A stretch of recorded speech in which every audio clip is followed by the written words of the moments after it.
अस्सलामुअलैकुम। तमाम जितने भी मेरे सुनने वाले हैं और मेरी वीडियो को देख रहे हैं, आप सबसे गुजारिश है कि मेरे चैनल को सब्सक्राइब करें और बेल आइकन को दबाएं ताकि नई वीडियो की नोटिफिकेशन आप सबको मिलती रहे।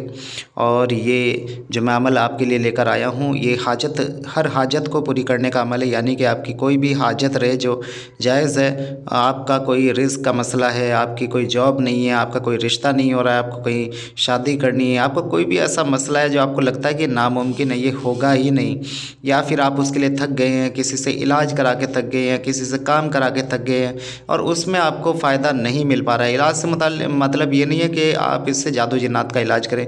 इलाज से मुराद ये है कि आप कोई काम कराने के लिए किसी के पास गए हैं और वो नहीं हो रहा है, किसी आमिल के पास में, वो किसी भी जादू जिन्नात के मसले को छोड़ के जो कोई भी और मसला हो, तो क्योंकि जादू जिन्नात के मसले मसाइल के लिए बहुत मेहनत करनी पड़ती है और उसमें ऐसी ऐसी अरवाहें जो होती हैं, कुछ हर कोई उन तक नहीं पहुंच पाता और तभी इंसान जो है मुकम्मल तौर पे पूरी तरह ठीक नहीं हो पाते हैं, क्योंकि कुछ उसमें से अरवाहें रह जाती हैं या वो भाग जाती हैं और कुछ वक्त के बाद में फिर वो वापस लौटती है और तब तक आमिल जो है वो कह देता है कि वो तो ठीक हो गए, या फिर ऐसा होता है कि मरीज़ खुद इलाज को रोक देता है कि वो तो ठीक अच्छा महसूस कर रहा है। तो लेकिन इस तरह के मामलात के लिए कभी भी जादू जिन्नात के इलाज को फ़ौरी तौर पर जो है उसके लिए एकदम से ये सोच के नहीं बैठ जाना चाहिए कि हाँ ये तो हो गया होगा या हम पूरी मुकम्मल तौर पर ठीक हो गए, क्योंकि उसके बाद भी वो चीज़ें हमला करती हैं।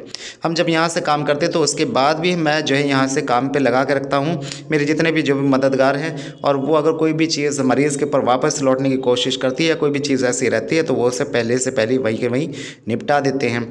लेकिन जो आगे जो मरीज़ होते हैं वो और जो आमिल हैं आजकल के, वो इन चीज़ों को नहीं समझते हैं और इसलिए फिर उन्हें बार बार वो आमिल कहता है कि आपके ऊपर दोबारा जादू हो गया।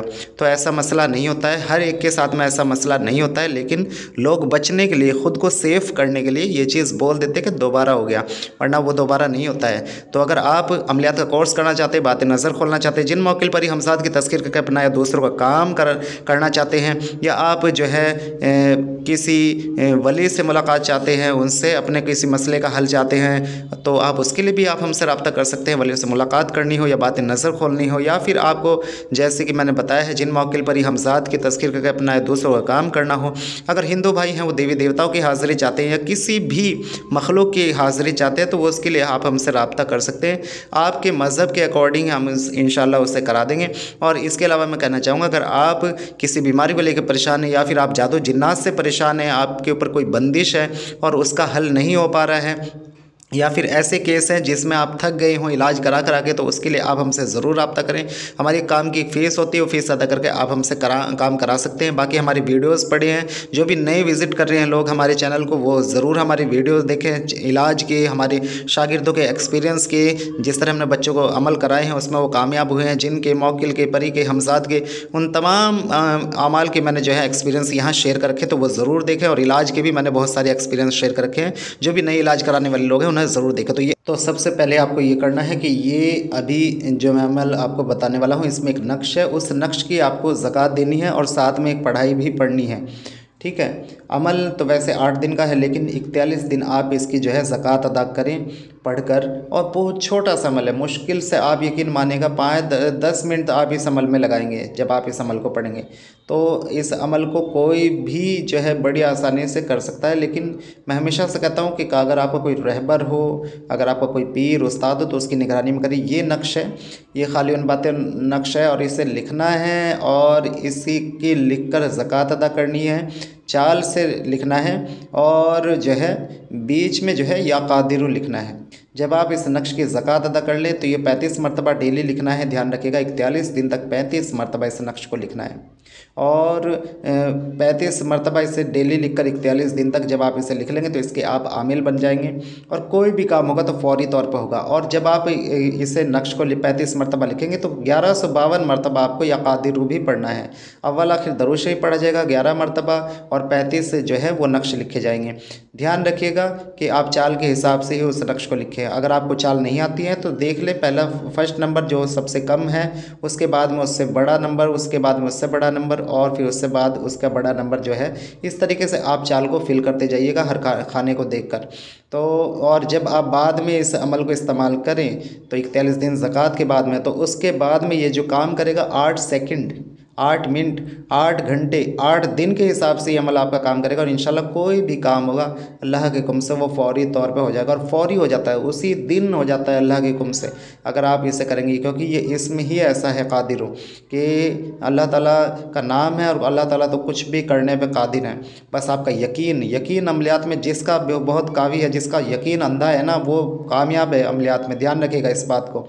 और जैसे कि मैं बताता रहा हूँ कि आप इस अमल में जो है कोई ख़ास ऐसा परहेज़ नहीं है, सिर्फ गोश्त का परहेज़ है।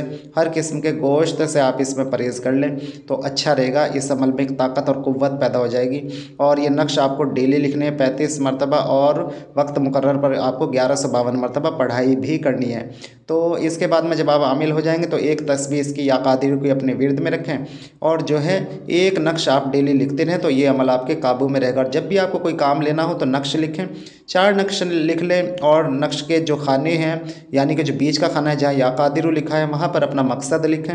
मकसद लिखने के बाद में एक नक्श को किसी दरख्त पर लटका दें और किसी ऐसे अगर कोई अच्छा नेक काम है तो फलदार दरख्त पर लटका दें। अगर कोई शर का काम है, शर के कामों से मैं हमेशा मना करता हूँ। शर से मुराद ये है कि आप किसी से जो है ये चाहते हैं कि कोई दुश्मन है और आप चाहते हैं कि वो आपकी जो है बदगोई या आपके ख़िलाफ़ ज़बान ना चलाए, तो ज़बान बंदी के लिए कर सकते हैं या फिर जो है इसलिए कर सकते हैं कि आपको कोई नुकसान ना पहुँचाए।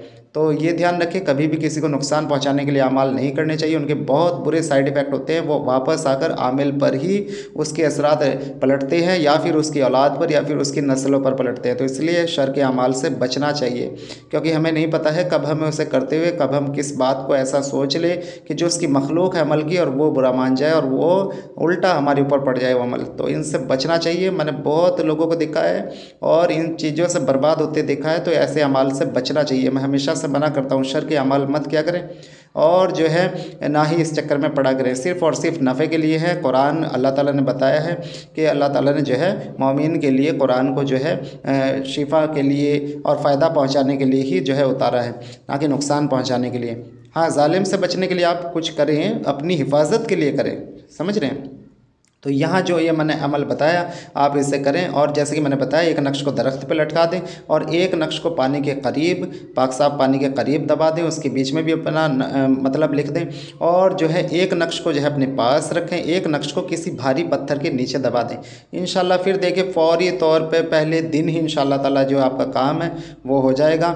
और 1152 मरतबा आप चाहे तो पहले दिन ये पढ़ाई एक मरतबा ही सारे नक्श पे दम कर दें पढ़ के, या फिर 8 दिन तक आप इस पढ़ाई को बाद में पढ़ें तो इंशाल्लाह तब भी वो काम फौरी तौर पर इंशाल्लाह होके रहेगा। तो यही अमल था मैंने जो आपको बताया। एक वक्त मुकर्रर पर जुमेरात के रोज़ से आप इसे शुरू कर लें, बावज़ू पढ़ना है और जो है वक्त की पाबंदी के साथ में पढ़ना है। 41 दिन पूरे कर लें, वक्त मुकर्रर पर पढ़ गए तो इंशाल्लाह आप इसके आमिल हो जाएंगे। फिर उसके बाद एक तस्बीह अपने विर्द में रखें और जो है ये एक नक्श आप लिखते रहें तो इंशाल्लाह जब आपकी इसकी मुदावमत चलती रहेगी तो आप इसके आमिल रहेंगे। और जब भी कोई काम लेना हो तो हमेशा की तरह जैसे मैंने बताया 4 नक्श लिखें, एक अपने पास रखें, एक नक्श को दबा दें पत्थर के नीचे किसी भारी चीज़ के नीचे और एक नक्श को किसी दरख्त पे लटका दें और एक नक्श को जो है किसी पानी के करीब या आग के करीब भी दबाया जा सकता है, रखा जा सकता है। तो ये अमल था। इसी के साथ अब मुझे इजाज़त दें, इंशाल्लाह फिर मिलेंगे अगले वीडियो में। तब तक के लिए इजाज़त दें। अल्लाह हाफिज़।